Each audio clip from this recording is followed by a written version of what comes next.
नमस्कार, स्वागत है आपका खबरों का पंचनामा में। मैं हूं आपके साथ वक्ता। हम लेकर आए हैं देश और दुनिया की 5 बड़ी खबरें, जिस पर चर्चा के लिए हमारे साथ स्टूडियो में मौजूद हैं कैपिटल टीवी के editor in chief doctor Manish Kumar ji. Doctor साहब, आपका बहुत बहुत स्वागत है। धन्यवाद। सबसे पहले नजर डालते हैं आज की हेडलाइंस पर।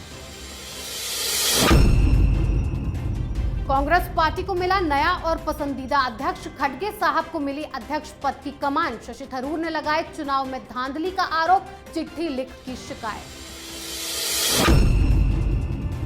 मोदी के गुजरात दौरे से बौखलाए केजरीवाल, पीएम के स्मार्ट क्लास बनाने की घोषणा का क्रेडिट केजरीवाल ने ट्वीट कर लिया। कहा, हमारी पार्टी की वजह से ऐसा हुआ। मोमिनपुर हिंसा मामले में अमित शाह का बड़ा एक्शन, गृह मंत्रालय ने हिंसा मामले की जांच एनआईए को सौंपी। बढ़ी ममता की मुश्किलें।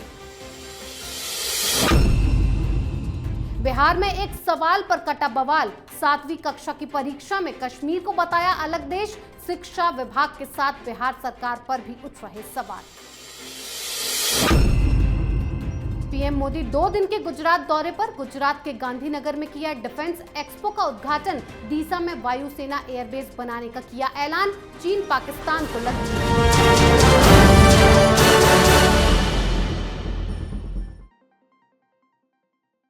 आज की सबसे पहली खबर में बात कांग्रेस में हुए अध्यक्ष पद के चुनाव को लेकर है। कांग्रेस में अध्यक्ष पद को लेकर बड़ी खींचतान चल रही थी। 2 दिग्गजों के बीच मुकाबला था, लेकिन नतीजा वही सामने आया जो एक्सपेक्टेड था। कांग्रेस अध्यक्ष पद की कमान सोनिया गांधी की पसंद खड़गे साहब को मिली है, लेकिन नतीजे आने से पहले शशि थरूर ने बड़ा आरोप लगाया कि चुनाव में धांधली हुई है। इस मामले में कांग्रेस इलेक्शन अथॉरिटी के चेयरमैन मधुसूदन मिस्त्री को पत्र लिखा गया और चुनाव में धांधली की शिकायत की गई, लेकिन फैसला तो हो गया। कांग्रेस को उनका पसंदीदा अध्यक्ष मिल गया। डॉक्टर साहब, शशि थरूर जो आरोप लगा रहे हैं उनमें कितना दम है?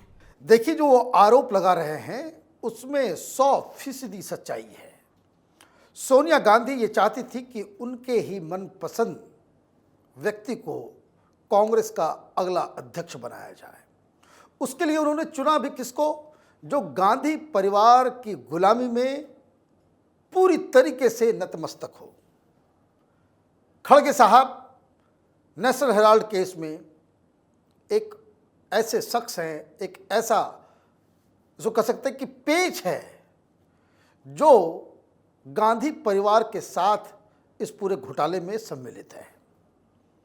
तो खास तो हुआ ही, लेकिन जो आरोप शशि थरूर ने लगाए हैं वो आरोप सही इसलिए हैं क्योंकि वो शुरू से ही कह रहे हैं कि वोटर लिस्ट दे दो, नहीं दिया गया। जो दिया गया उसमें फ़ोन नंबर नहीं थे। दूसरी लिस्ट फिर दी गई, फ़ोन नंबर थे, लेकिन जिन व्यक्ति का नाम के आगे वो फ़ोन नंबर था, वो फ़ोन उनका था ही नहीं। तो इस तरीके से जो वोटर्स थे उनसे इस उम्मीदवार को अलग रखा गया। तमाम पीसीसी जो प्रदेश कांग्रेस कमेटी के जो अधिकारी हैं वो कैंपेन कर रहे थे सोनिया गांधी, राहुल गांधी के आदेश पे कि खड़गे साहब को वोट डाला जाए। फिर वोटिंग के दौरान पूरे यूपी में जो चिट्ठी में जो बात आई है सामने कि तमाम नियमों का उल्लंघन किया गया।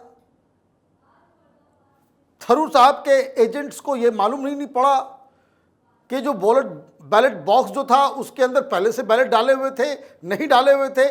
जो आरोप लगाए जा रहे हैं कि कई सारे लोग मौजूद नहीं थे, फिर भी उनका वोट डाल दिया गया। पोलिंग बूथ के अंदर धांधली चल रही थी। खड़गे साहब का प्रपोजर बैठा हुआ था, लोगों को इन्फ्लुएंस कर रहा था। वो तमाम पीसीसी के अधिकारी जो दूसरे राज्यों से थे वो लखनऊ में आकर के वोट कर रहे थे। ये भी एक अपने आप में गलत हुआ। खैर, ये सारे आरोप इसलिए सही हो जाते हैं क्योंकि मतगणना इधर दिल्ली में चालू था और उधर भारत जोड़ो यात्रा में राहुल गांधी एक प्रेस कॉन्फ्रेंस करते हैं। मतगणना भी चल ही रहा है, किसी को पता नहीं कौन जीतेगा। और राहुल गांधी से पूछा गया जब सवाल कि आपका अब रोल क्या होगा कांग्रेस पार्टी में, तो उन्होंने कहा कि अब अगले अध्यक्ष खड़गे साहब से जाकर के पूछिए। मतलब राहुल गांधी को रिजल्ट पहले से ही मालूम था। मतलब ये कि एक फिक्स्ड मैच था। गांधी परिवार कांग्रेसियों को बेवकूफ बना रही थी। जी डॉक्टर साहब, एक तरफ कांग्रेस में धांधली करके पसंदीदा अध्यक्ष चुना गया तो वहीं दूसरी तरफ केजरीवाल पीएम मोदी के मास्टर स्ट्रोक से बौखला गए हैं। पीएम मोदी 2 दिन के गुजरात दौरे पर हैं, जहां उन्होंने गुजरात के गांधीनगर में स्कूल ऑफ एक्सीलेंस मिशन की शुरुआत की। पीएम मोदी स्मार्ट क्लास में बच्चों के बीच बैठकर क्लास लेते नजर आए। पीएम की इन तस्वीरों की खूब चर्चा हो रही है, जिससे आम आदमी पार्टी बौखला गई। केजरीवाल ने इस पर झूठी खुशी जाहिर करते हुए कटाक्ष किया और खुद को क्रेडिट दिया कि मुझे बेहद खुशी है कि आज देश की सभी पार्टियों और नेताओं को शिक्षा और स्कूलों की बात करनी पड़ रही है। ये हमारी सबसे बड़ी उपलब्धि है और इनकी पार्टी की वजह से ही ऐसा हुआ है। डॉक्टर साहब, केजरीवाल इतना क्यों बौखला गए शिक्षा मॉडल के नाम पर? अरे भाई, प्रधानमंत्री मोदी से भिड़ोगे तो इस तरह की घटनाएं तो होंगी ही तुम्हारे साथ। आज केजरीवाल की हालत ठीक उसी मछली की तरह है जिसे पानी से निकाल के जमीन में फेंक दिया गया, छटपट छटपट छटपटाने लगे। क्यों? क्योंकि भाई तुम्हारा जो मॉडल है, तुम तो बात कर रहे हो शिक्षा मॉडल, तो शिक्षा मॉडल में तुम्हारा क्या है? क्लासरूम बना देंगे जी तो बाथरूम बना देंगे जी, बाथरूम में जो बनेगा उसको भी क्लासरूम में काउंट करवा देंगे जी, हैं? ब्लैक बोर्ड उसको चेंज करवा देंगे जी, फैन चेंज करवा देंगे, मीडिया वालों को पैसे दे देंगे और न्यूयॉर्क टाइम्स में खबर छपवा देंगे। जबकि आंकड़े बता रहे हैं कि भाई ड्रॉप आउट जो है दिल्ली के अंदर वो ज्यादा हो रहा है। रिजल्ट शीला दीक्षित के जमाने से अब खराब आ रहे हैं। आप जो बेसिक नेसेसिटीज हैं उसको पूरा करने को ही आप एक बहुत बड़ी क्रांति बता रहे थे, और प्रधानमंत्री मोदी आज गए, उन्होंने बताया कि भाई अब 5G आ गया है, क्लासरूम की जरूरत ही नहीं पड़ेगी, गांव में बैठे बैठे देश के सबसे बेस्ट टीचर से तुम्हारी पढ़ाई हो सकती है। टेक्नोलॉजी का इस्तेमाल, 5G का इस्तेमाल, तो एजुकेशन का जो मॉडल होगा जी, वो बिना टेक्नोलॉजी का, आप ये समझिए कि केजरीवाल का जो मॉडल है वो ईंट सीमेंट बालू छड़, और प्रधानमंत्री मोदी ने जो मॉडल आज दिया वो फ्यूचर टेक्नोलॉजी को किस तरह से हिंदुस्तान के छात्रों को साथ उसको मिलाया जा सकता है, उसका इस्तेमाल किया जा सकता है, तो ये 2 मॉडल है जी। अब केजरीवाल को समझ में आ गया कि भाई प्रधानमंत्री का मॉडल जो है वो तो ज़्यादा बेहतर है, बस ये राग आलापना चालू कर दिए। ये केजरीवाल हिंदुस्तान की राजनीति का नटवरलाल है। इसको लगा कि मेरे हाथ से वो भी प्लैंक गया, हिंदुत्व का प्लैंक गया ही, और मोदी जी और उनकी माता जी को अपशब्द कह के ये गोपाल इटालिया वैसे ही माहौल खराब कर चुका है। जो बचा कुचा था एक शिक्षा का मॉडल जिससे झुंझुना गुजरातियों को वो देने वाले थे, उस पर भी प्रधानमंत्री मोदी ने आज पानी फेर दिया, इसलिए वो बौखला गया। जी डॉक्टर साहब, केजरीवाल जिस शिक्षा मॉडल का हवाला देते हैं उसकी तो पोल खुल गई है, इसीलिए पीएम मोदी के काम का क्रेडिट लेने पर अड़ गए। अड़ तो गृह मंत्रालय भी गया है कि ममता के राज में हुई मोमिनपुर हिंसा का कच्चा चिट्ठा बाहर लाया जाएगा, इसीलिए इस हिंसा की जांच एनआईए को सौंप दी गई है। एनआईए ने फिर से एफआईआर दर्ज कर मामले की जांच शुरू कर दी है और एनआईए जल्द घटनास्थल का दौरा भी कर सकती है। पश्चिम बंगाल पुलिस से पूरे मामले से जुड़ी केस डायरी भी ले सकती है। डॉक्टर साहब, ममता बनर्जी की पोल खुल जाएगी इस एक्शन के बाद? देखिए, एनआईए जांच इसलिए जरूरी है 2 चीजों के लिए। इस घोषणा से कि एनआईए डायरेक्टली इस तरह के इंसिडेंट को जांच परख सकती है, इससे बंगाल में डर और भय के वातावरण में रह रहे हिंदुओं के कॉन्फिडेंस में इजाफा होगा जी। कि ममता बनर्जी वहां की मालकिन है और बिना ममता के वहां पत्ता नहीं हिल सकता। मुसलमान तुम्हारे घरों को तोड़ फोड़ कर दें, तुम्हारी महिलाओं को अगवा कर ले जाएं, सामूहिक बलात्कार करें, तुम्हारे घरों के ऊपर पत्थर चलाएं, तुम्हारे वाहनों को आग लगा दें, कोई कुछ नहीं बिगाड़ेगा, ये भ्रम टूटेगा।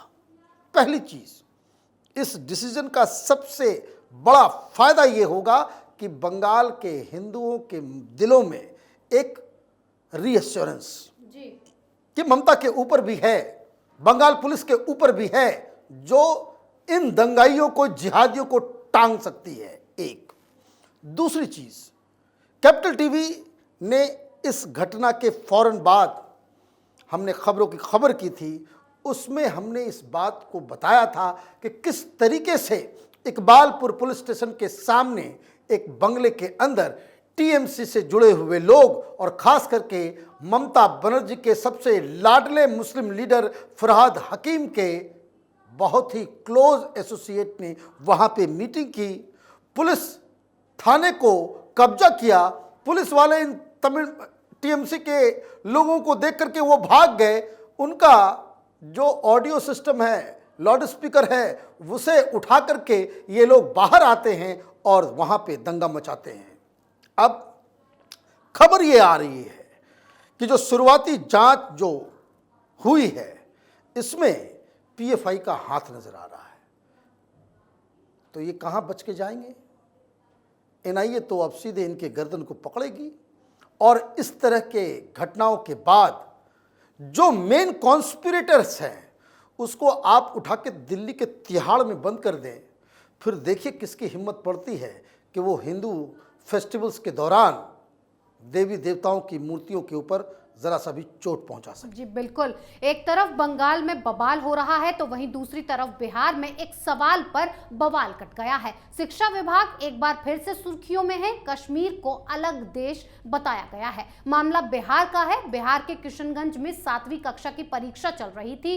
पेपर अंग्रेजी का था। इसमें जो सवाल पूछा गया वो कुछ इस तरह था जो कश्मीर को एक अलग देश की तरह दिखा रहा था। कुछ ही समय में इस प्रश्न पत्र की फोटो सोशल मीडिया पर ऐसी वायरल हुई और मुद्दा बना कि क्या बिहार सरकार कश्मीर को भारत का अंग नहीं मानती। डॉक्टर साहब, क्या ऐसे सवाल क्यों पूछे जाते हैं जिस पर बवाल कटे और जो देश विरोधी हों? देखिए, पहले यूपीएससी के अंदर इस तरह के सवाल पूछे जाते थे। भगत सिंह टेररिस्ट हैं, व्याख्या कीजिए। जी, भगत सिंह को टेररिस्ट बताओगे तो आईएएस बनोगे। तो उसमें सरकार अलग थी, कांग्रेस पार्टी की सरकार। हाँ, ये सेक्युलरिज्म की अफीम को चाट के ये लोग कौन से नशे में धुत हैं। क्या हो रहा है बिहार के अंदर? वहां मुसलमानों को खुश करने के लिए आपने बताया किशनगंज में ये हुआ। वहां हिंदू माइनॉरिटी में है, 70% से ज़्यादा मुसलमान वहां बसते हैं। सरकार किसकी है? तो सेक्युलरिज्म के फर्जी पुरोधा नीतीश कुमार की। वो किसके कठपुतली हैं? तो दुनिया की सबसे सेकुलर पार्टी आरजेडी। हाँ, तो जैसे संसर्ग में रहोगे तो वैसा ही तो फल निकलेगा। सवाल पूछा गया कि इन देशों के नागरिकों को क्या बुलाया जाता है। तो पहला था कि यूएसए के नागरिक को क्या बुलाते हैं, भारत के नागरिक को क्या बुलाया जाता है और कश्मीर के नागरिकों को क्या बुलाया जाता है। जी। मतलब कश्मीर अलग देश है। जैसे इंडिया और यूएसए हो गया वैसे कश्मीर अलग देश है। और बेशर्मी नीतीश कुमार की, तेजस्वी यादव की कोई एक्शन नहीं। किसने ये क्वेश्चन को सेट किया? वो अब तक सलाखों के पीछे क्यों नहीं है?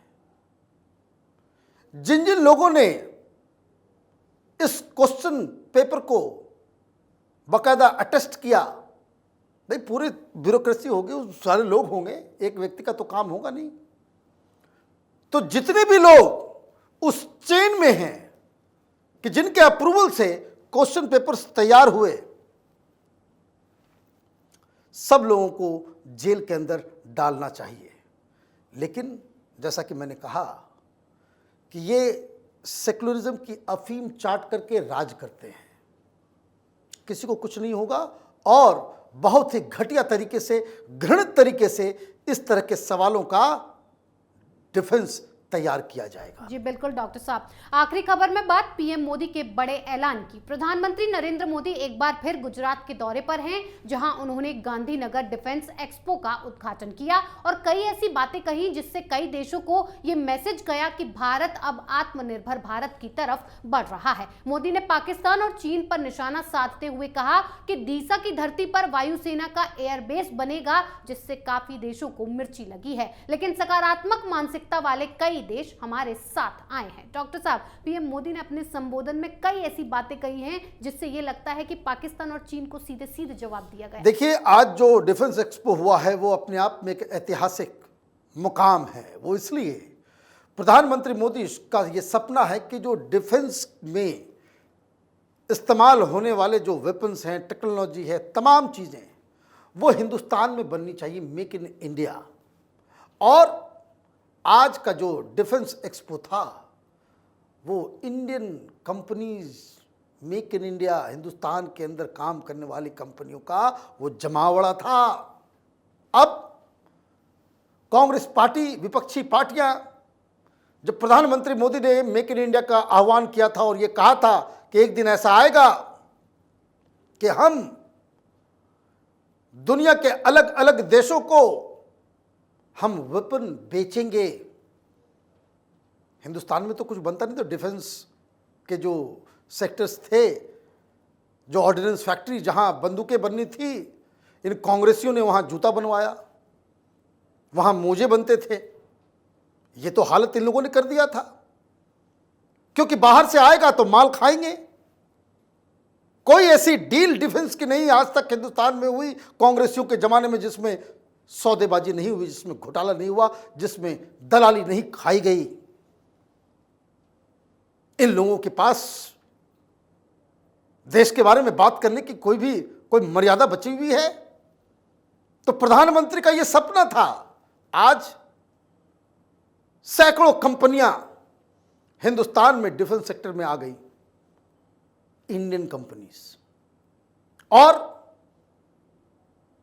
हर हिंदुस्तानी के लिए गर्व की बात है कि हम आर्मीनिया को पिनाका मिसाइल दे रहे हैं, हम ब्रह्मोस बेच रहे हैं, किसको? फिलीपींस को। हम अर्जेंटीना को भेज रहे हैं, क्या बेच रहे हैं? एयरक्राफ्ट, फाइटर प्लेन, तेजस। अब आप ये समझिए कि 8 सालों में कहां हम बाहर से सिर्फ सामान खरीदते थे। एक तो डिपेंडेंसी हमारी खत्म हो रही है, इस जज्बे के साथ लोग काम कर रहे हैं कि हमें आर्म्स एंड एमुनिशन के सेक्टर में स्वावलंबी होना है, और दूसरी तरफ हम अब हथियारों को बेचना भी शुरू कर चुके हैं। तो एक बड़ा ऐतिहासिक दिन, इस तरह के डिफेंस एक्सपो से पूरी दुनिया को यह आज मैसेज गया होगा कि हिंदुस्तान अब आपके ऊपर पूरी तरह से डिपेंडेबल नहीं है, डिपेंडेंट नहीं है कि आप हमें कहेंगे कि हाँ भाई F-16 ले जाओ, राफेल ले जाओ। वो बात अब नहीं रहेगी। जी डॉक्टर साहब, बहुत बहुत धन्यवाद इतनी जानकारी। धन्यवाद। खबरों का पंचनामा में आज के लिए इतना ही। देश विदेश की बाकी खबरों और उनके सटीक एनालिसिस के लिए देखते रहिए कैपिटल टीवी। हमें लाइक कीजिए, शेयर कीजिए और कैपिटल टीवी को सब्सक्राइब कीजिए। नमस्कार।